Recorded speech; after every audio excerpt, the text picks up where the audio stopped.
Bičiuliai, išeina Kryžkalnį privažiavom ir turim su liūdėsiu pranešti, kad sąlygos eismo nėra labai geras ir mes į Kamčiatką spirti tikrai nespėjom. Ir kaip sako, neskubėk ir būsi pirmas. Prieš mus velkasi BMW, jo galiniai varomis bandė vieną kartą lenkti antrojo juostą, labai sunkiai sekėsi.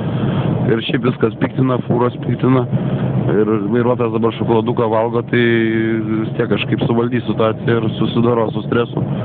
Matot, susidėtam su sakinius, nes sniegą neša į akis. Va, Tauragė, Kaliningradas, svarbu nepravažiuoti posūkio į Kaliningradą, nes cigariukų reikia kontrabandinių nusipirkti Tauragė, baigėsi.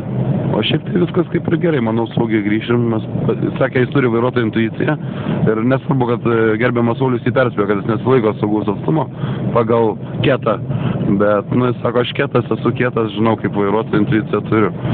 Tai mes patikėjom ant žodžio jo. Kaip sakoma, Eglė dabar čia bando prunkštauti, va čia yra Eglė. Ko Eglė? Čia Eglė. Va, mostelėjo per telefoną, mano išmanai, maktelėjo, vos neišmečiau. Čia Orlen, pigiausi degalai, bet mes neturim kortelę. Štai Bimbalas jau nusukinėja, nes Bimbalas išseko ir važiuoja kavytės išgert. Nes labai stresas didelis vairuot. Mes toliau maunam. Žodžiu, ir, ką daugiau pasakyti, jau baigėsi filmuko vieta, to išsijungs pats.